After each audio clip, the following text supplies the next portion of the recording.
Hello everyone and welcome back to the Great Book of Grudges. My name is Nathan and today we're going to do something a little bit different because we need a little bit of positivity every now and then, and well, we have something amazing as you can see on screen right now. As you are aware, ChaosRobie and a bunch of other modders have gone absolutely insane and decided to make a new campaign for Warhammer 3, but based on the Warhammer 1 map, just expanded to be more true scale. And now we've got pretty much all the factions in the map now. This is basically their start position reveal, and yeah, it looks absolutely amazing. This is pretty much what I wanted from Warhammer 1 when it got announced. This is actually more or less the same size as the Immortal Empires map, just centered in one specific section of the map, and you can see that a lot of the different races and factions are there.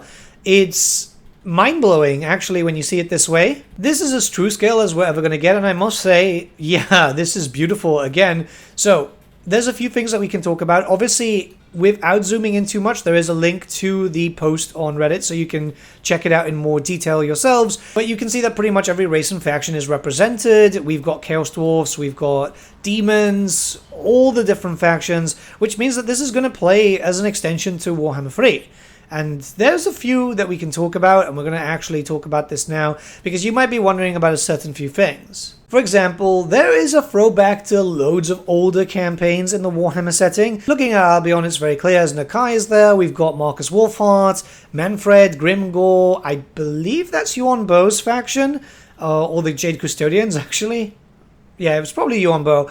We've also got a Dark Elf faction there, which is Malice, and then we've got Be'lakor. Again, very, very cool, because you've got some variety, you've got all the different races, so just because it's centered in the old world doesn't mean that your favorite factions aren't there. Norsca is perhaps the most interesting one for me, because it looks absolutely massive, and this is exactly what needs to be done with Norsca. It's a shame that obviously the Warhammer 3 base game map, or even Immortal Empires, can't be scaled up. But yeah, look at this. You've got Skaven, you've got a lot of demon factions. Oxyodal's up there too. Archaon's there in the middle. Kolek is there. We've also got Sigvald and Daniel the Demon Prince alongside the traditional Norscan faction, Skarbrand. One of the Wood Elf factions, which is Sisters of Twilight, and even Solistra Diaphyn. So there is a bunch of different things that you're going to be able to play around with. And the idea is, again, having variety. You might also notice some modded factions there too. Like, for example, there is the Estalian one, because they've decided to make a bunch of minor factions there. It is known, by the way, that a bunch of modders have had access to this and been playing around with different things here and there. Like, I know that the Skaven modders have already been adding in their own personal factions, like Clan Vertkin. Again, absolutely amazing, because this means that if it launches in a really cool state, it's going to give you guys something else to completely play around with. Kislev looks absolutely phenomenal. Not only can you see just a larger landscape, which is more true scale, but you can get a lot more for like the Northern Dwarfs, the Norse Dwarfs, which are kind of like their own culture. Cetra's up there too, which means that you're going to have a little bit of fun. That's a little bit of a throwback to the whole Cetra going to sack Norsca situation.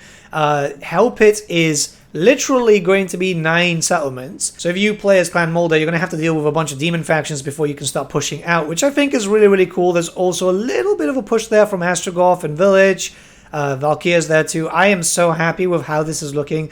This is just absolutely tremendous. I'm blown away with the capabilities of modders, just creating absolutely beautiful things like this. And yeah, I know right now everyone's a little bit negative for obvious reasons, justified reasons too, but yeah, you know, you've got really cool projects like this being made. How cool is this, right? Completely for free, you're going to be able to play around with it. You've got so many factions to play around with too. Most importantly, from what you've noticed so far, is that there's a lot of diversity in the areas, which means not only will you get a true scale feeling, but it's not all going to feel like if you start in Kislev, all you're going to be doing is fighting other Kislev factions. Or in the Empire, all you're going to be doing is fighting other Empire factions. This is a good thing, and it can only get better with time. Again, remember that it's still very early, so we don't know exactly when this is going to be released, but a good project takes its time, and yeah, so far, every time that we've seen a little bit of a dev update, this has been breathtaking. That's all I can really say.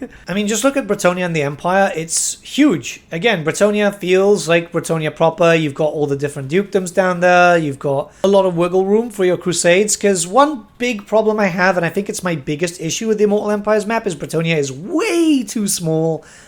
So yeah, there's a lot of area there. You've got a lot more dukedoms. You've got the Empire just looking massive. Midland actually looks like the huge dukedom that it is, with a lot of variety. Again, you can see Khazrak still there, a few Skaven factions in the middle, just to add a little bit of variety. Again, everything seems that there is going to be enough room for you to be fighting quite varied enemies right from the start. Probably not so much for Karl Franz, depending on how things go. But yeah, it's very, very obvious, and I love this. Hell, you've even got, like, where the Empire is, obviously in Reichland, there's still a little bit of Skaven influence there, a little bit of a Vermintide throwback. It's going to be very interesting to see Torox the Brass Bull right smack in the middle of Talabecland, because that's where he really should be, but his faction does do a lot of damage. Considering the amount of settlements that are close by, this is going to be absolutely amazing when playing as him. That might actually be one of my first campaigns. Ooh, I don't know, actually, because one of my favorite, if not my favorite, Beastman campaigns has been Morga the Shadowgave, and he starts in Artois now. Athelorn is also a little bit bigger. I could relive that campaign, because there was a story arc of everything regarding Morga, because he kind of dies more or less in the Forest of Arden. Well, die is very subjective in terms of Warhammer lore, especially when it comes to Morga, but yeah, that might actually be my campaign. Yeah, I think that might be my first one. And then lastly, we have the Southern Realms and a little bit of the Badlands, so what you can see is a lot, honestly. The Southern Realms, Estalia especially, just looks amazing. Again, I know I'm saying amazing a lot, but it's more of the case of just this is beautiful. And yeah, there is a sea lane there. You can see it actually links up to the top of the map. But yeah, Estalia, huge. You can see that Skaven Blight in this area is going to be a little bit larger too, which is probably going to be best, just to have a little bit of wiggle room for Ikit rather than just getting straight into a war. Wolfric is down there too, which I think is kind of cool. Talir is nice and big too, which is great. The Border Princes is a fairly big size. You do have a bit of the World's Edge Mountains also, so that means that you're going to be able to see a few of the different factions up there, up and running without too much of an issue. There's a little bit of a push into the Docklands, as you've been able to see, and that links up to allow Tretch in, which, I mean, not a lot of people like Tretch, but he does deserve a little bit more love, to be honest. He does need a little bit more of a rework too, because in lore he's fairly competent, and in the tabletop he was actually a good character to use. It's just a shame that in Total War he's just not fun. Carrack 8 picks is supposed to be fairly large. I think it's turning into, I think it was, what, 7 settlements or maybe even 8, which is going to be awesome. We see that Creek's down there. Gorst is down there too, so you'll be able to play as Gorst. I think every, or at least not every character, but like the majority of characters are being implemented, or at least those that make sense within the Warhammer world, as even Teclis is represented. So every race has some form of representation from what I've seen.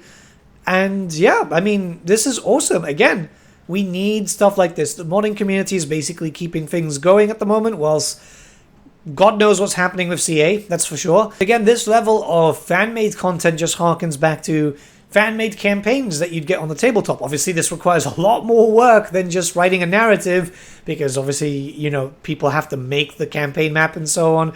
But yeah, I am just amazed. I am honestly amazed. And then again, we know the modders taking part. ChaosRobie is obviously someone that a lot of people know at this point and know his tremendous ability, and I just hope that this continues, right? It might be a dark period for Warhammer 3 vanilla, but it's not for Warhammer 3 modded. But yeah, let me know what you guys think in the comments below. This is just amazing. Who would you play first? Because when this comes out, I'm imagining a lot of people are going to scramble to play it, and I'm spoiled for choice. I'm honestly spoiled for choice. But yeah, have a good day, guys, and I'll see you all again very, very soon.